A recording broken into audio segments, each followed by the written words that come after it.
start the time counting a bit later. Hey, hello, welcome back. This afternoon we'll be looking at the Kavyadarsha in Burma and the Bay of Bengal, and our first speaker will be Thibaut, who will be speaking on Riddles and Rhetoric from Pala Bengal to Konbaung Burma, Dandin and Dharmadasa.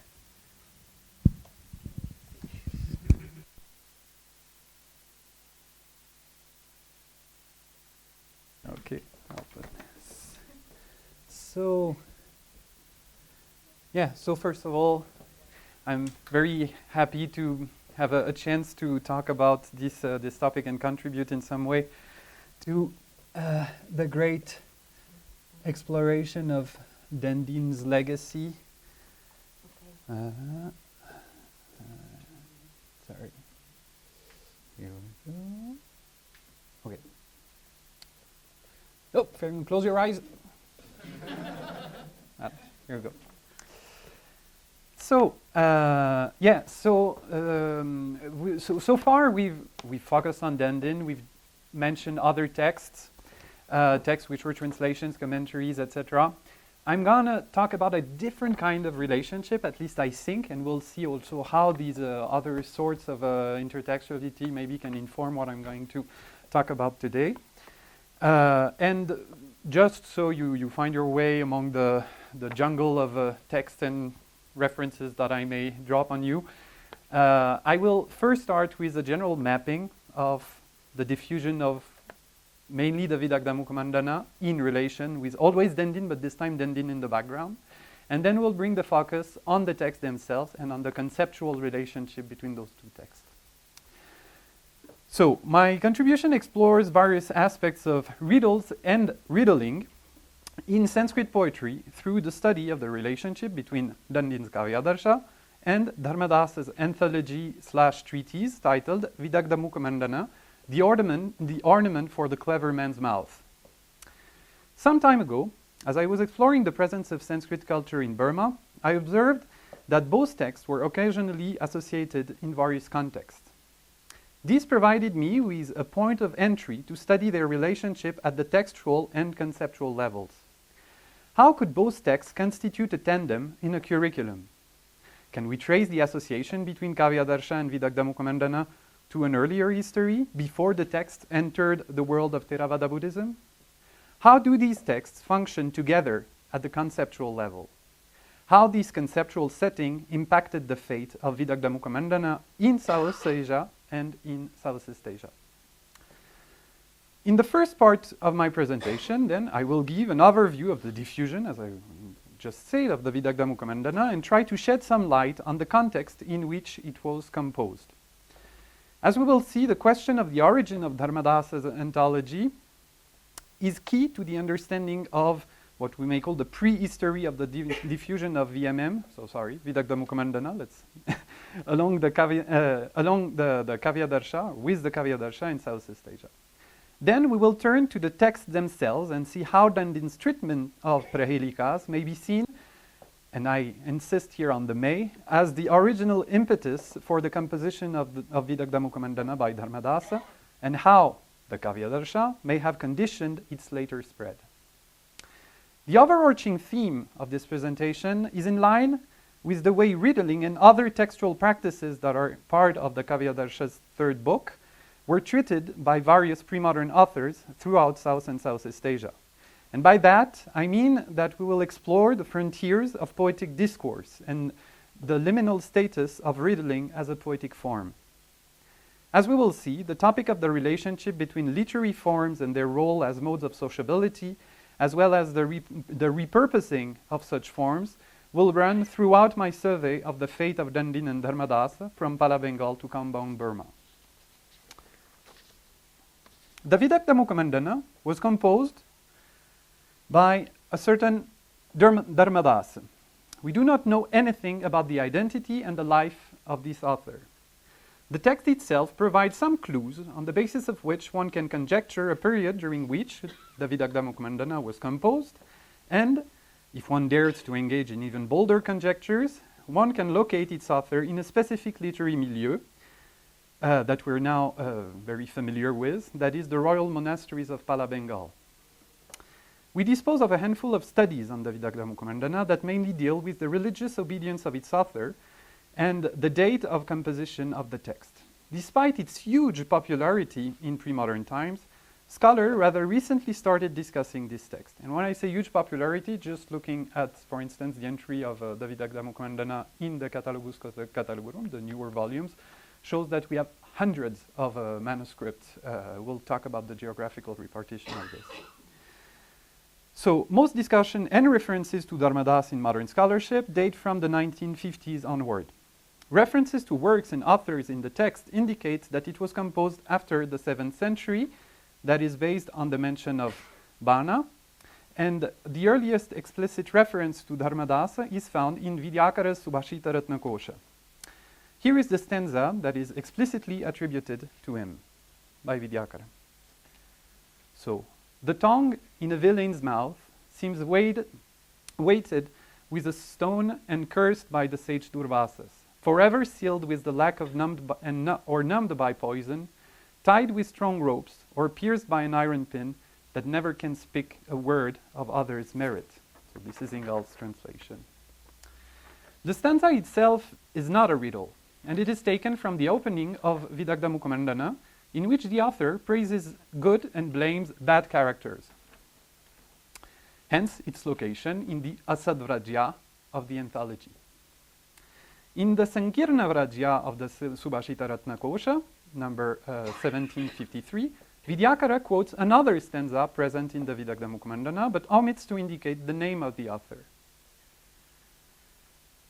So, yeah, this one is nice. Sitkaram shikshayati, vranayati adharam, tanoti romancham, nagarakaha kim umilito, nahi nahi saki, haimanaha pavanaha. Makes me catch my breath, hurts my lower lip, and raises a blush upon my skin. You've met a gentleman from town. No, no, my dear, I meant the winter wind. So this time the stanza is illustrating in the Vidagdhamukamandana the Apahnuti Jati. Here a quick comment in how it works and how we can even consider this is a riddle, because it's a bit surprising. It doesn't really look like one. If you take only the first two padas, they do work as a riddle. And if we didn't really have the second part, yeah, you could, and that's why the translation here is clever, because you omit the pronoun, so there is an ambiguity. You don't know if it will be a it or if it will be a he. And of course in Sanskrit it works. In the classification of Dharmadasa, we'll come back on this. This is the weaker, an example of weaker categorization. And as you can see, there is an overlap with Alankara, of course. So here the Apahnuti, which is a kind of akshepa, which is here visible in the Nahi Nahi, gives the key to the riddle. So we are here really in an intermediary space between kavya proper and riddling. So, beyond the chronological landmark that these quotes provide, it is noteworthy that it is more for the poetical quality of Dharmadasa's compositions rather than for his virtuoso riddles that he was anthologized by Vidyakara.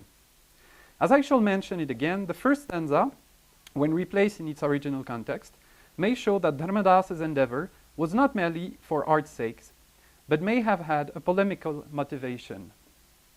So, the first stanza, that is this one, is taken from the opening. I will mention the structure of this introduction again, in which he starts immediately after the Mangalacharana with Kalaninda. So there is something strange in there. He's bothered, he has something in mind. There is something that we should pay attention to. That Dharmadasa's text was also read and imitated for its technical content in Pala, Bengal, is also attested by the text of the renowned Buddhist scholar of Vikramashila in Bengal, Ratnakara Shanti. We have already crossed his name in the Tibetan curriculum as the author of the treatise on metrics titled Chandu Ratnakara. Ratnakara Shanti is otherwise, of course, better known for his philosophical works.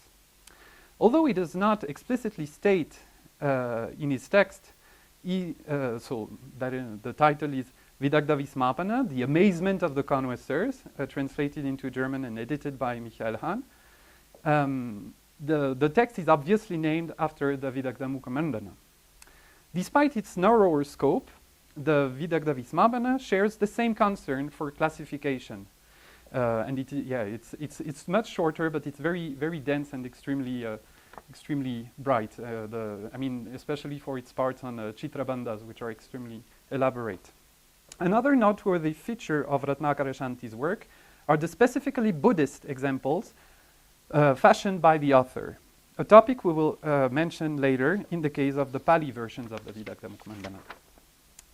Shukumar Sen, in an article in which he translated the riddles implying the use of Prakrit, Apabhramsha, and Laukika languages, mentions a reference to the Vidagda Mukhamandana in a 12th century commentary on the Amarakosha, also composed in Bengal, which is the Tika Sarvasva, dated 1160. So this is just to trace all those connections with early connections with northern Bengal.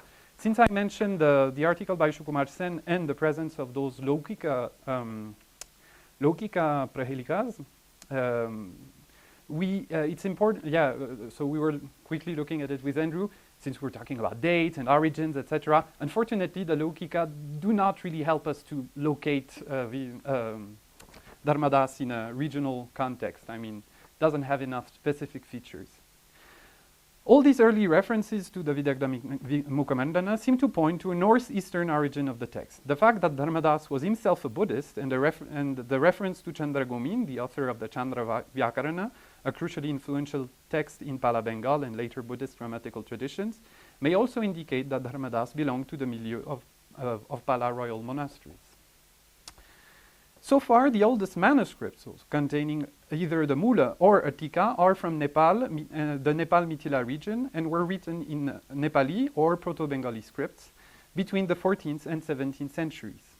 Martin Kratz, who provided the most thorough study of the text and translated the first two chapters into German in an unpublished dissertation dated in 1968, collected the evidence that could help determine the religious obedience of Dharmadasa.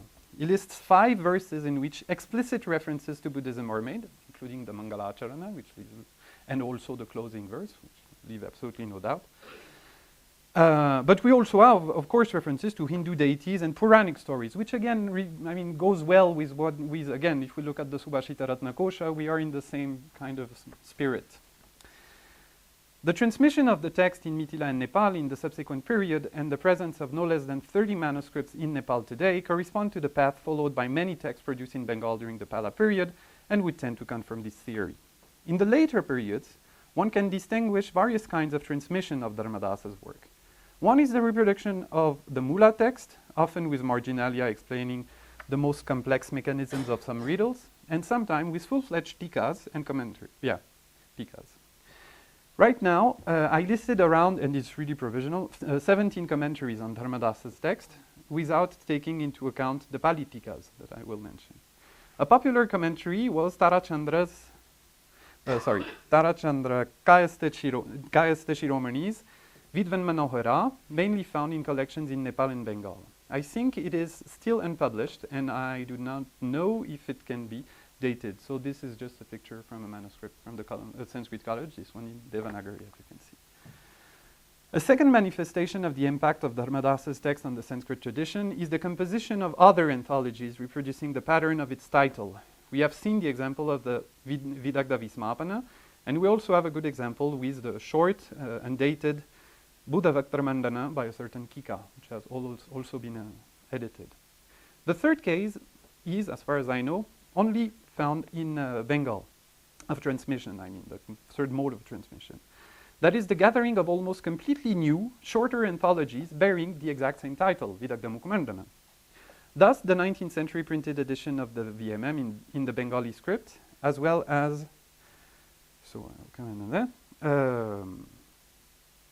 the manuscripts found in collections mainly in Eastern Bengal, that contain sometimes as few as a single verse in common with Dharmadasa's text. A preliminary comparison of the various versions allows me to identify 3 trends in Bengal. 2 are represented by texts printed in the 19th century, which seem to represent specific endeavors of pandits from Calcutta and Chittagong to collect riddles and publish them. In both cases, the compilers explicitly mention the choices made when collecting the material for their text. The Calcutta-based Pandit interestingly added a Bengali versified translation of the Sanskrit riddles and a Bengali prose commentary. So this is a picture from, as far as I know, undated manuscript from Kumilla. So you can see here the riddles in the middle, and we don't really have a commentary, but of course we have those marginal comments which are extremely important for to crack the riddles. The Chittagonian Pandit, on the other hand, composed a Sanskrit tika on the verses. So, but before I mention that, yeah. So this is the 19th century edition of the Vidagdagam Komandana in this regional recension, and here you have the Sanskrit text and a Bengali versified translation of the riddles. So it also means that only certain kinds of riddles can be translated. So here there is also something interesting going on, etc. The text also spread westward, and it has been showed in several publications by Nalini Balbir. It became extremely popular in Jain milieux. The success of the text among Jainas is attested by the several manuscripts found in Jaina collections. Several commentators, pre-modern and modern, state that Dharmadasa was a Buddhist, as we said, but so it's also acknowledged by the commentators themselves. But we also have the identification of Dharmadasa as a Jaina. That's why in the modern edition, including the Nirnai Sagar Press and the Chaukamba, he is called Dharmadasa Suri, but it is not in the text itself. For now, the Jain author Ajita Sena's Alankara Chintamani, dated around the 15th century, but it's uncertain, that was found only in manuscript written in the Kannada script, is the southernmost example of the pre-modern reception of the text. As it has been demonstrated by P.U. Shastri in an article published in 1951, the lakshanas of his Prashnottara and Prahelika sections are directly inspired by Dharmadasa's text. The case of Ajita Sena's recourse to the Vidagdhama Komandana to discuss riddles is particularly important because the Alankara Shastra tradition, and most importantly Dandin, have a different approach than Dharmadasa in terms of categories, etc. Therefore, Ajita Sena may be said to have been a discrete attempt at bringing those two trends together, two trends about riddling. As we shall see in a minute, with the case of Vidagdhama Komandana and Dandin in Burma, a different kind of rapprochement between both texts will take place. Finally, I must mention the Sinhalese version published in the early 20th century, which is based on the Calcutta edition of Jivananda Vidyasagara, and thus does not reflect the regional tradition around the text. Okay, now Burma. The presence of Dharmadasa's text in Burma is attested from a very early period. Even if we put aside the problematic question of the Pali Tika, said to have been produced by a certain Vimalabuddhi of Bagan, maybe in the second half of the 10th century, question marks everywhere here, we find an early mention in Aggavamsa's grammar, the Saddhaniti, 1154. So this has been discussed and identified by Nalini Balbir in an article she published in 2007. Although the date is not easy to ascertain, the next mention of the VMM in Burma is linked to the composition of Vipula Buddhi's Tika, so this is a reference from the Gandhavamsa, which may be the same as the Vidaddamuka Mandana Deepika that is found today in manuscripts in Thailand. The second clearly datable clue about the presence of the Vidagdhama Mandana in Burma is the bibliographical inscription of Pagan, dated 1442, which mentions the text as a tika along with Dandin and other works related to the science of speech. Finally, Dandin's work and the Vidagdhama Mandana stand among the very rare examples of actual Sanskrit text transcribed in the Burmese script that came down to us. Both texts must therefore be seen as direct contributions of Sanskrit literature to the science of speech in the Burmese Theravada Buddhist world. Besides the production of Pali versions of those texts, at least of the VMM, because I'm not aware of any actual rendering of Dandin in Pali besides the Subodhalankara, which, as you know, again, Dandin is there but not really acknowledged, we witness a continued interest in obtaining the original Sanskrit text of both works until the early 19th century. Since I mentioned the Subodhalankara, let me digress for a minute to highlight the fact that the Abhinavatika, attributed to a Burmese author, but again from the 15th century, but again this is very shaky, uses udaharanas of the Prahelika section to illustrate dosas. So that's one manuscript from Burma. That's the Sanskrit text. And that's another one that we've been looking at, and you'll hear more about it, copied in 1859. And this one was in a bundle with the Vidagdamuk Mandana. I'll repeat that. Can you say that again? Using the Prahelika examples of Dandin in the commentary on the... Yeah, so that's the passage in question. And it's interesting because the Prahelikas are not really treated as such in the Subodh. I mean, you have things in the commentary, but at the end of the first part on doshas, we have those two verses which are clearly renderings so we'll look at it, of Dandin. So,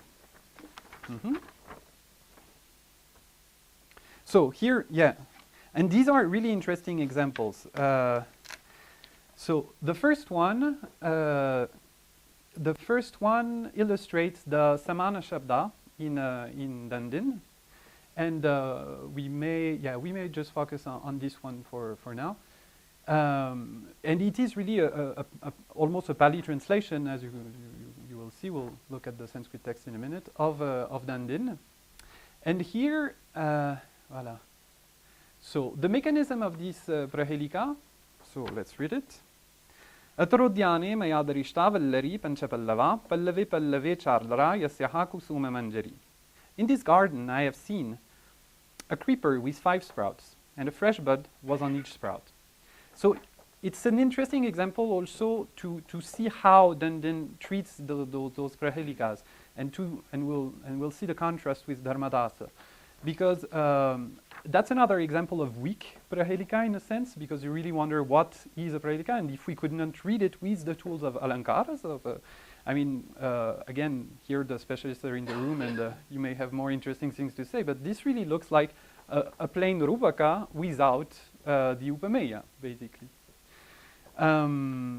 And so, yeah, so the key is that actually the Vallari stands for a woman, so I've put Ratnashri Stika here, and the other elements are elements of her body, her fingers and nails in this case. Okay, so that will be something else. In the 17th and early 19th centuries, the VMM appeared in 2 very contrasted cases. In 1681, the king of Ava commissioned a compilation of the Tripitaka, and the monk Uttamasikha, who was in charge of the project, commented on which texts should be considered as integral part of the corpus and which ones were external, Bahirakas. Here is what Christian Lammerts, in a recent article looking at the status of the Masatas in Burma, tells us about the criteria followed to include or exclude texts from the sacred corpus. I quote, Uttam Sikha concludes his bibliography by cautioning that these legal and other treatises were written by sages and wise men, and that they are excluded or from outside, Bahira, the category of canon. They are not Buddhist texts and pose a danger to the path of fruition of Nibbana, end quote. In another passage Uttam Sikha speaks of the work of deities, sages, Rishi, and unenlightened masters learned in the scriptures. In contrast with this restrictive approach to the corpus of text that should be part of the curriculum, is the remarkable interest of King Badopaya in collecting Sanskrit texts in the late 18th and early 19th century. During the reign of this important figure of his and of his successor, several missions were sent to India to collect Sanskrit texts in order to translate them into Burmese. The topics of the text were mainly sciences related to speech and astrology. In a royal order dated from June 1812, the Vidagdamuk Mandana of Dharmadasa Rishi, so remember Uttam Sikha's categorization, stands among the texts collected from India. So these are the 2 instances.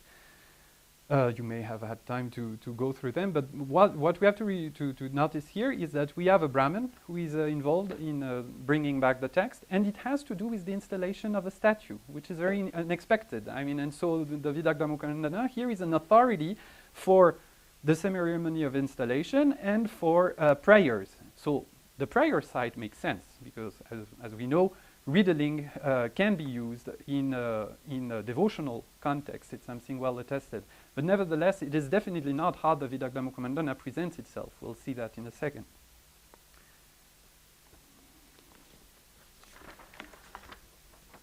With further research, much could be said about this fascinating moment of Sanskrit revival and the role played by courtly Brahmins, often originating from Bengal, in the collect of information on original Sanskrit text. The connection with Bengal, I mean, it's pure chauvinism what I'm doing here, but is quite obvious also when you look at the grammatical texts which are being ordered and brought back. I mean, this is really, but that's a long-standing connection. They really represent the grammatical tradition of Bengal. That's Kalab, Katandra, etc., etc. Thanks to Christian Lammerts, I'm aware of the existence of several copies of the Sanskrit Vidagdha Mukhamandana written in Burmese script. You could see some. One of those manuscripts has been briefly described by Nalini Balbir in 2007. This manuscript is complete and reproduces only the Mula text of Dharmadasa's Sanskrit text.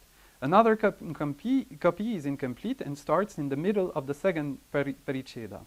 Most recently, thanks to Alej and Christian, I learned about the existence of this bundle actually containing both the Sanskrit text and Dandin, as well as the Mula of the Sanskrit text of Dandin, as well as the Mula of the Vidagdha Mukhamandana. The manuscripts were probably copied by the same scribe in 1858. So, before I have a few minutes, let me just sum up what I just presented to you. So first, we have this moment in Panla, Bengal, which is useful on the one hand to date the VMM itself, but we know also the importance of Dandin in Panla, Bengal through Ratnashri, and also the role of Ratnashri in the diffusion of Dandin in various Buddhist contexts. So here we have a first moment of proximity, if not of intertextuality, which is quite interesting. Then we have the later diffusion in Jaina and Brahmanical contexts. There would be a lot of things to say about the social dimension of the Brahmanical context and the fact that the most popular commentator is a Kayastha also. I mean, that's... we see the impact on Alankara Shastra and the Alankara Shastra tradition with Ajita Sena, and that is very important because, again, it's not because both texts talk about Prahelika that they belong to the same tradition, as we will see. Then we also have another life, which is the popular life of riddling in Sanskrit in Bengal. And then on the Buddhist side, we have from the 12th century both the VMM and the Kavyadarsha, which are referred by Aggavamsa. So that's a very strong and important reference here too. And then from the 15th century onward, we have several bibliographical references of both texts being together, and The Smoking Gun, 1858, two physical texts in the same bundle. There may be more, there are certainly more, but at least we're at a moment where we see how things unfold. At this point, it is important to note that a text like the Vidagdha Mukhamandana and possibly Dandi could be used for a variety of purposes, from scholastic work to mere entertainment and even ritual context. Although the precise nature of the use of the VMM in connection with the installation of this statue and in Buddhist prayers remains to be clarified. Let us now turn to the content of the Prahelika section in Dandin's Kavyadarsha and of Dharmadasa's Vidagdha Mukhamandana. As it has been repeatedly observed by previous scholars, riddles occupy a liminal space in Sanskrit poetics. For various reasons that we will mention, most Alankarikas refuse riddles the status of poetry altogether. Dandin stands as an exception for including Prahelika among the topics discussed in his Kavyadarsha. But a careful reading of this section shows that even in his case, the recognition of the poetic nature of riddles contains some caveat. So, we have at least two trends of theoretical discourse around Prahelikas, which are illustrated by both Dandin and Dharmadasa. A set of terms and a particular approach to the categorization of riddles according to formal criteria can be traced from before a few decades before Dandin's approximate lifetime. For instance, in the Kadambari, so when describing the daily activities of the king. Bana says, oh, we're going too far, here we are. So sometimes, so that's a list of activities towards the beginning. It was the amusement of painting. Sometimes it was the vina. Sometimes it was revering the feet of sages who had come to see him. Sometimes it was in setting literary puzzles, such as finding the missing syllables, finding the missing character, supplying missing consonants, uncovering the last quarter of a verse, and so on. So it's very interesting here because those categories are not part of what Dandin identifies as being riddles, but they do map with Dharmadasa's categorization. In the Kavyadarsha, from the outset, the emphasis is also on the context in which this particular poetic form is to be used. So, yeah, that's the definition. Very important moment. Kriragoshti vinodeshu tajneir akirnamantrane paravyamohane chapi sopayoga prahelika. Riddles are used or useful in the amusement that are leisured assemblies. So that's an important compound here, which has been translated in various ways. And I here follow Ratnashri's reading, which of course is the most coherent, which makes basically, we have a series of Karmadhara, each element qualifying the other. And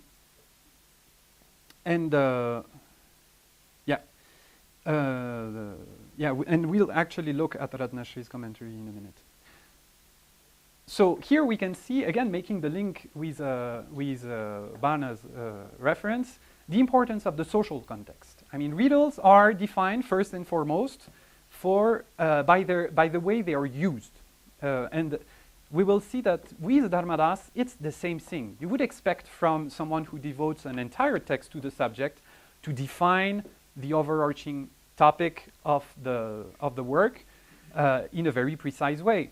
And we will see that he avoids doing it. And what's important, again, is Vaidagdhya itself. It is the activity of the Goshti itself which defines what riddles are in a way.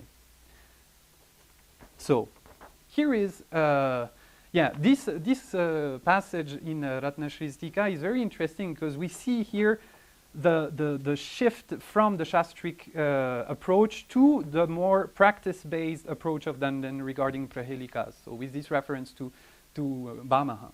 So this comes after the definition that we just read. And so we have, therefore one should consider them, by the way, I'd like to have your input on that, them like alankaras when defining poetry or in the Kavya Lakshana. I mean, that's an interesting here, I mean, how, did you see what I mean? We were talking about the name.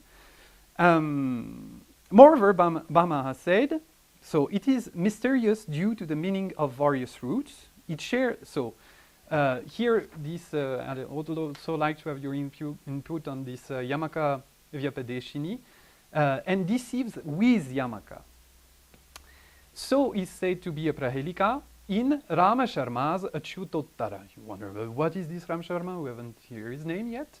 Even if they are poems, since they require a commentary, they are like Shastras, a celebration for the wise, but a calamity for the dull-witted.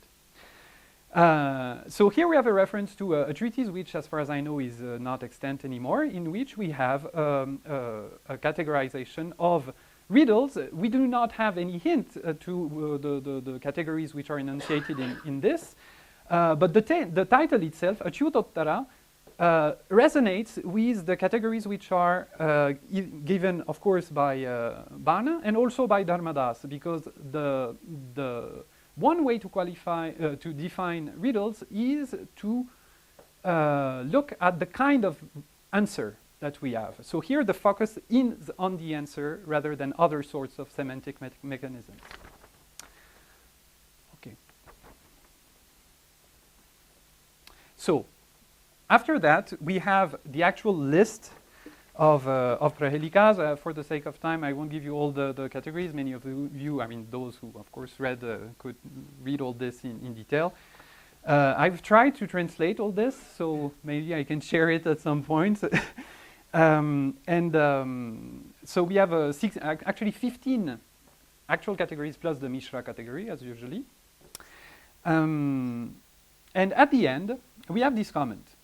At the end of the Uddeshakas. So first we have the definitions, the Lakshanas, then we have this comment, and after we have the Udaharanas which are given. So previous teachers have taught these 16 prahelikas, and they have also taught 14 others that are flawed prahelikas. We, on the other hand, considering flaws to be innumerable, will only teach the correct ones, and those that are not defined are flawed. And this last comment is crucial. What and how should we read this alakshanaha? Is it something inherent to the prahelikas? Is it something in the context of what I'm teaching now? Is it something in reference to the lakshanas given by previous persons? Whatever the answer to this question, here there is a sense that whatever can be discussed has to have characteristic features. It has to be able to enter the realm, the epistemological realm of the Shastra and the discourse, the Shastric discourse. So here, at the beginning, I said, yes, Dandin is all about practice, and that for a moment he takes a break from theory, and he wants to include those enjoyable things. And here we see that he actually has a concern for the analytical dimension, almost as if after enunciating those 16, as I was saying, weak categories, he stops and says, okay, I'll stop here because it doesn't, I mean, yeah, I mean, there is something here that we have two levels of reflection. Okay, so now let's quickly look at the Vidagdha Mukhamandana in these categories. I didn't list them because there are tens of them, but we can group them by looking at how those categories are being defined. First, there is one principle, and those principles are not exclusive. You can combine them to some extent. So first you have Vyasta and Samasta, so divided and compounded. So if the clues are given separately, or if they are, or if it is one question, if you want, that will expect one answer. According to the features of the formulation of the question or the answer, so here that's what I was talking about, the uttara, the focus on the uttara. So what kind of uttara is this? It can be regarding so whether the question or the answer is long. I mean, there are very basic things. I mean, long, short, if, for instance, or both are of the same length, or whether the question contains figures of speech. So here we see that there is no, or even a reflection on whether or not there are alankaras. I mean, alankaras can be a feature of the, and I don't want to use prahelika because you'll see, of the riddle, etc. Then, according to the nature of the answer, the name of a meter or a point of doctrine also can be. And if it is, and if its answer implies a visual representation, so the chitra, so the bandhas are seen as prahelikas or are presented as prahelikas, not as prahelikas again, as riddles here, because yeah, so the visual representation will be the key to the understanding.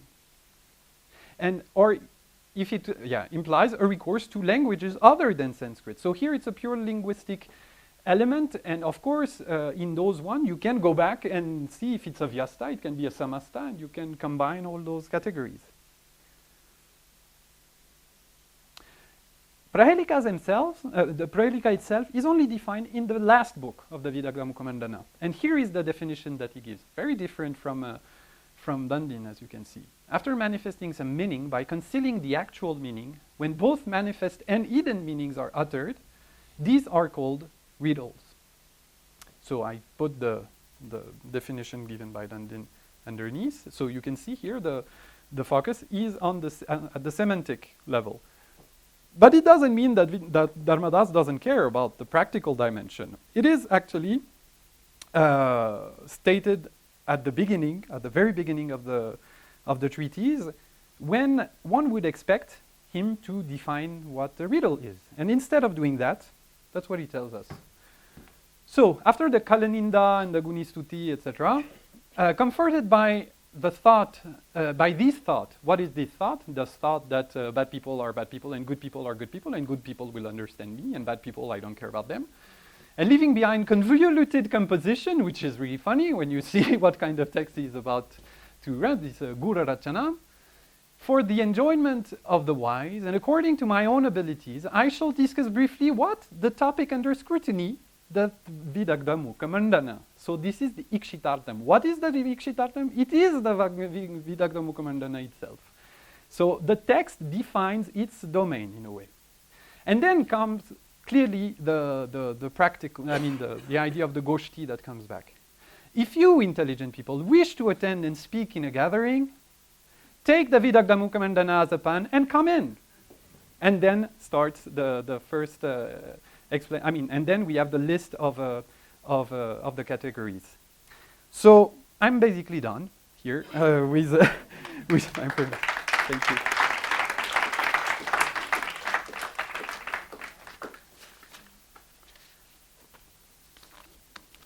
So thank you, Thibaut. I'll take questions. Very simple question. What does it mean as a pan? Oh, pan. Sorry, did I? Is that this stuff? Okay. No, that's it.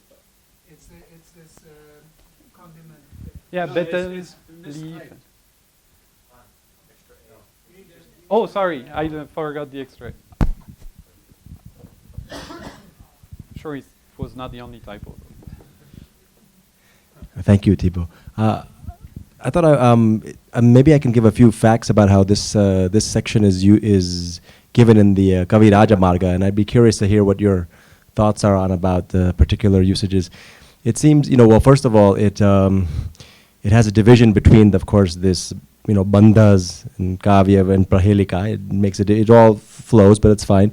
And since so many of these things rely on the vyasta or bhava of sounds, right? Various kinds of either they're out of order sounds or they're missing. Sri Vijaya makes a clear point about that, and he actually, this whole section comes in the Shabda Alankara section, which is very interesting, and there's something about that aspect of it which he emphasizes, that these are, he clearly distinguishes that, and he also marks it by saying, explicitly that many of these are difficult to be construed. They don't have any meaning. So he actually, utters these. He actually mentions this explicitly, which is an interesting fact. And so it's and of course, and in a couple cases, of course, like with which again goes in line with the closeness of the patron poet model. When he's going over certain bandhas, like the Chakra Bandha, he makes it very clear that it's about Nirpatunga, right? He kind of brings in the king, and and he identifies it with a particular kind of usage or whatever of particular bandha in a particular case. So there's just a few facts about it. I don't know how. I mean, it feels like there's something very interesting about some of the choices being made and how this particular topic of Dandins is presented. But I think the most significant thing is that he's his self-awareness of the difficulty of these things, but also the putting it in the Shabda Alankara section as about sounds more than meaning. So that is the case too. That is the case. But I didn't. I kind of intentionally not stress that fact, maybe so we can discuss it, because riddles are at the edge of poetry. I would say they're also at the edge of Shabdalankaras. And that's something that he's very conscious of. And many commentators about riddles say, well, but why is it in Shabdalankaras? Finally, it's about meaning. It's not about sounds so much. We're really at the junction of both. That's where they meet. And I think that's why Ratnashri, so Dragomir was drawing my attention on this. Mentions Bhamaha and the mentions of Yamakas. So that's why this Yamaka Vyapadeshini is really important, and I would really like to find. I went for Vyapadeshini for this option just a few minutes ago, I must say, because in the sense of deception, to something that deceives by means of a Yamaka. Because if you remember, we have two aspects. I'm sorry, I don't want to digress too much on, but we have two things that qualify the Prahelika here. One, the use of various dhatus, rare dhatus, that's the thing. I mean, and we see that in Dandin. For instance, there is one which uses the word tayava, and so again we're discussing that with Dragomir. What is this tayu for prana, tayavaha for pranaha? What is, I mean, if you're familiar with this word it's not Bayu, clearly. I mean, the critical reconstruction shows that it must be Tayava. And so you have to go to the Dhatupata and check and see how you can derive. And that's an apax, which is based on Shastric knowledge, basically. So that we have examples. And it is made Gambhira. It is mysterious. And I think we have to go also for deception with Vyapadeshini. And also because neither disuse of dhatu nor yamakas are sufficient to define riddles. I mean, these are options. These are things one can find. And, but what's good is that it allows to make the transition from yamakas to prahelikas. So based on Bhamaha and is. So on the one hand, Bhamaha is used to make the transition. On the other hand, he is used to say, no, but he's not right. So there are like two functions for this thing. So Shabdalankara, it is part of the thing. Regarding the bandhas, so of course it's the so here we have a difference in a way because they are treated differently in Dandin, and Dharmadasas bring everything within the same thing. After we would have to look to have a closer look at the bandhas, and I've not done the work of Dandin and of Dharmadasa, because we could also consider that bandha is, again, as yamaka, if you want, it can be a device to produce riddles. It doesn't mean that all bandhas are riddle. I mean, we should not, that's the thing. And what you were saying about the presence, how the king is encoded in the riddles, that's something very important for the repurposing of those riddles in courtly context and in religious didactic context. I didn't mention I mentioned the Jainas, but really the most extensive body of scholarship on riddling, I think, is by Nalini Balbir on Jaina riddles, Prakrit and Sanskrit riddles. And in this case, we can see that they are used for didactic purposes and in narrative context.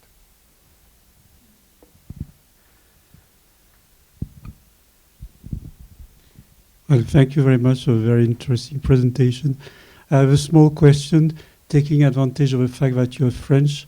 Is there an equivalent of the contrepétries which have made the canard enchaîné famous in France and which are used because to avoid political censorship? What would you say? Of course, I would say a lot of those of those prahelikas are similar to contrepétries. The only thing is that in this case it's even a step further, because in French it only relies on the phonology, on the sound that you're. So a contrepétrie, basically you say I mean, no, it's more complicated than that actually. I don't know if we have the exact same thing, because in French a contrepétrie, I say a sentence and then you reorganize the syllables in a different way. But yes, no, it maps with some riddles. I don't have the categories in my head now, but and you reorganize the riddles and you have something dirty at the end. You intervert two consonants, and I've been told the closest English equivalent is spoonerism, but I'm not sure it's exactly the same thing. But if we could have a Sanskrit translation of the word contrepétrie, it would be very nice. I'm pretty sure Dharmadasa has the answer for that. We could, yeah.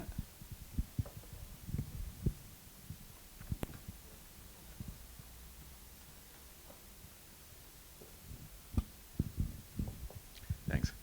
Thanks very much for this, Thibaut. This was immensely informative. I just wanted to point out, since we're speaking about French, that one of the things I've learned from this is that the types of prahelikas can occur not only in the question and in the answer, but even in the translation of the verse.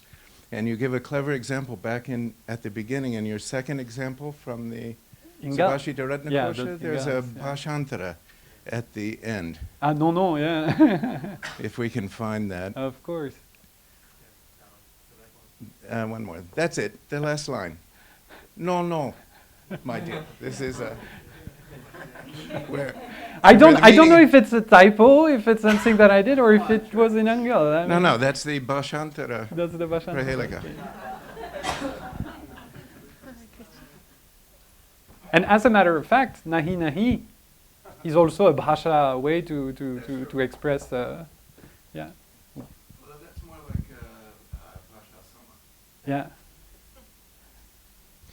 Thibaut, I just have a very brief kind of question for you. I mean, one of the things about the reference to Vidagda in those royal orders from the 1820s that you cited is that it seems that the recognition in those contexts is of Vidagda as a ritual text, right, associated with some sort of veneration of Kapila Muni, as though it almost is like prescriptive. I Mm. mean, and I wonder if you could. I mean, we've sort of talked about this a bit, but I mean, can you just speculate Yeah. on? I mean, it could be that that's a mistranscription. We'd have to go back to the manuscript. If it was only the title, I would say yes, they must have made a mistranscription. But here, the association of Vidagda Mukamandana with the name Dharmadasa makes it more clear that we're talking about this. So the first thing I did when you sent me the order, I went to the Dharmadasa and say, where is Kapila Muni? He must be somewhere. It took me 5 minutes to find a riddle about Kapila Muni, which had nothing to do with any sort of ritual. But I mean, he's there, and you can, again, I think here the point of articulation of both things is the composition of prayers. So maybe it's not so much about the ritual of installation of the statue itself, but how those texts were used as templates for the composition of riddles involving, of prayers involving riddles. I mean, now we have to dig and see. Again, we'll learn a lot about the Southeast Asian context when we'll have. I want to mention, again, I mentioned Nalini Balbir.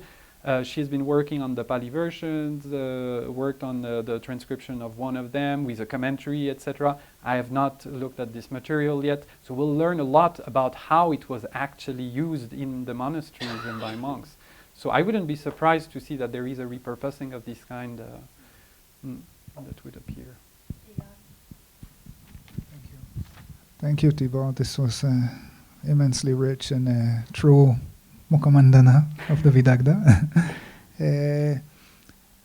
So many comments.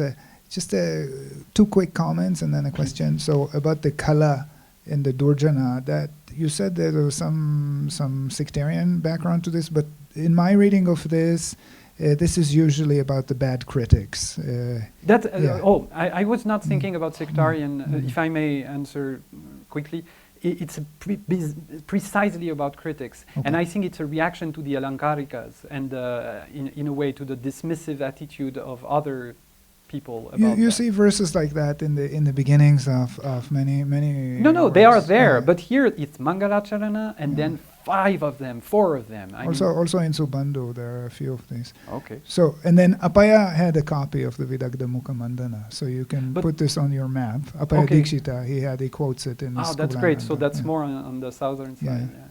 So now back to the main point.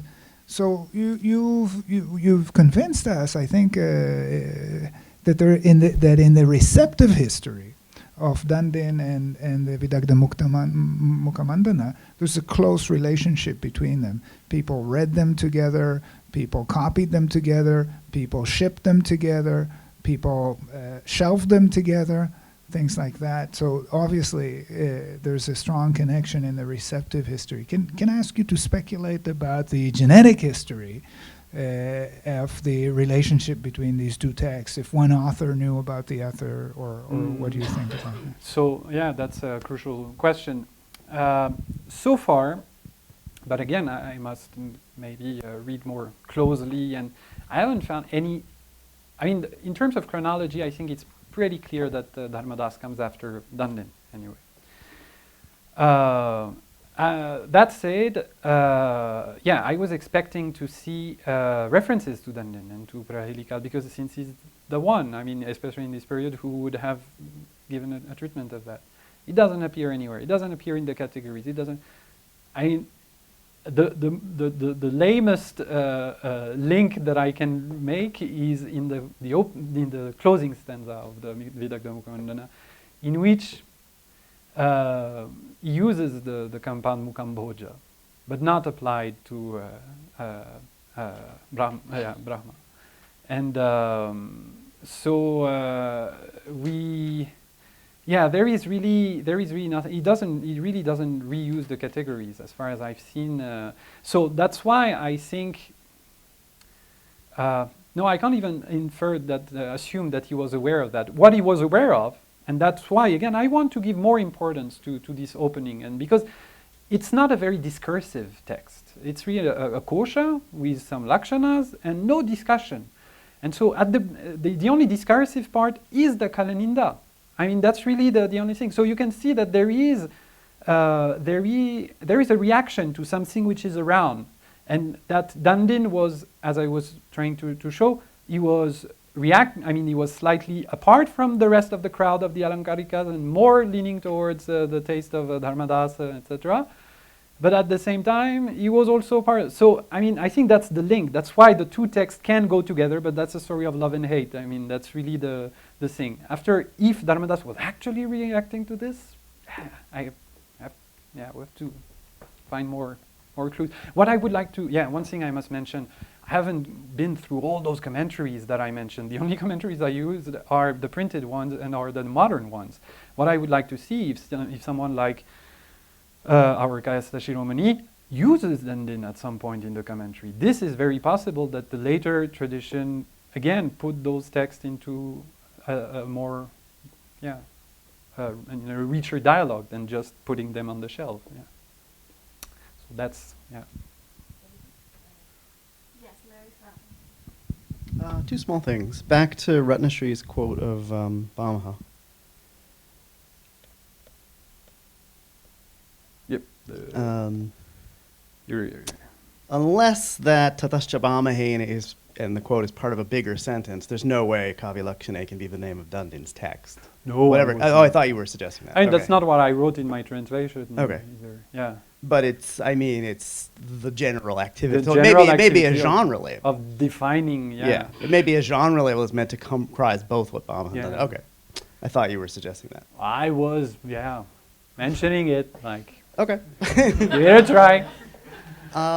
And I guess on the next page, I wasn't sure quite what you were suggesting about Tadushtas Yastu Alakshanaha, but it seems perfectly lucid to me that it's just, I'm not going to bother defining the negative ones. Anything I don't say is good is bad. So it's my lakshana. It's not that alakshana means like deficient in some way. It's just anything I don't define is bad. Again, you doubt? Or? Of course. That would be the first thing. There is no... Yeah.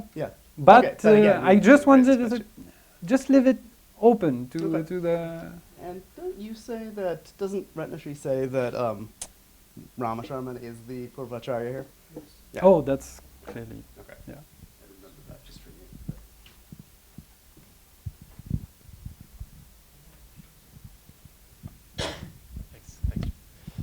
you. In part because I mentioned this in the question and answer period after my talk.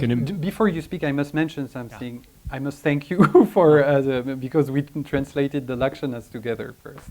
Well, you did most of the work yourself, and I guess the bigger point I'd like to make, and maybe this speaks to the question about the relationship between Dharmadasa and Dandin, is that nothing travels more poorly than jokes, than humor.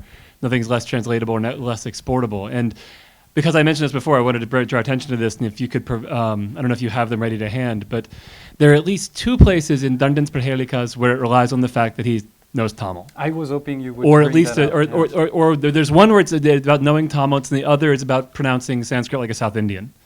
Because there's a Yashruti that gets put in for one of them. It is there. It is, and it's funny because it's the one that's in there also in the second Pali example.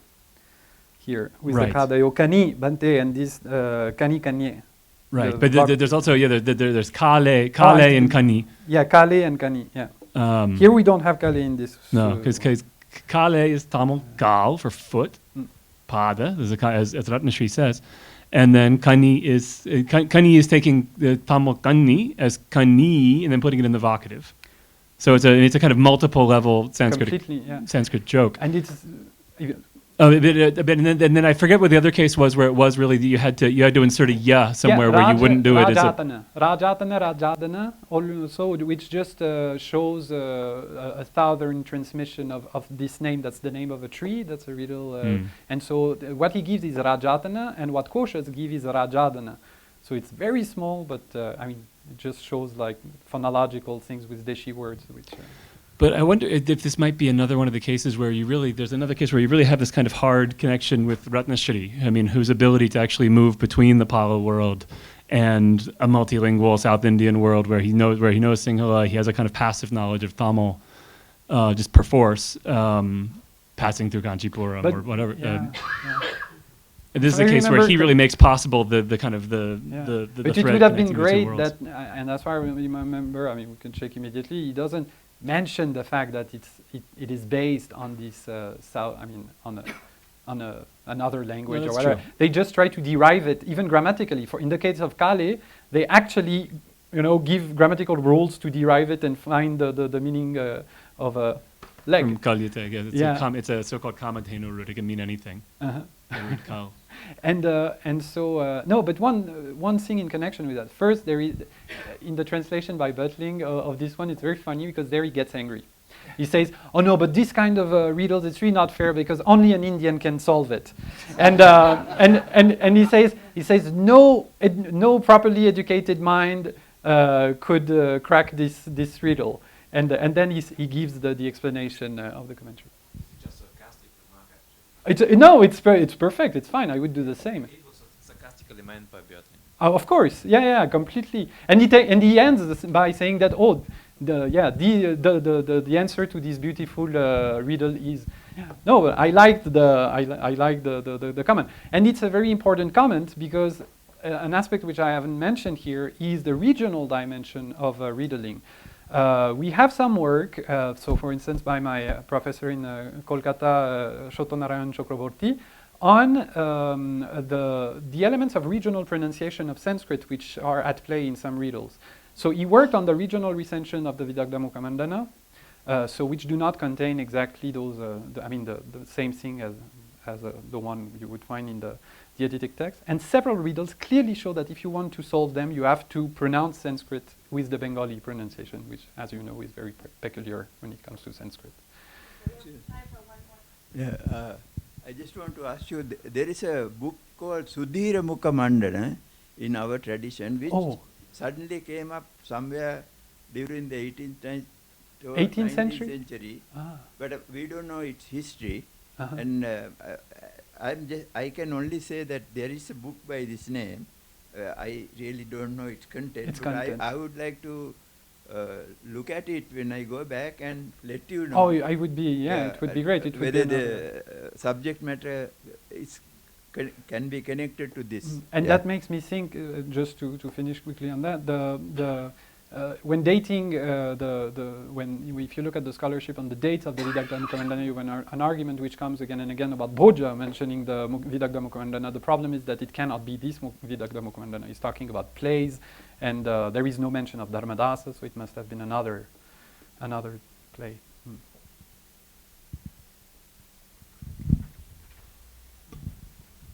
Thank you so much, Thibaut. Thank you.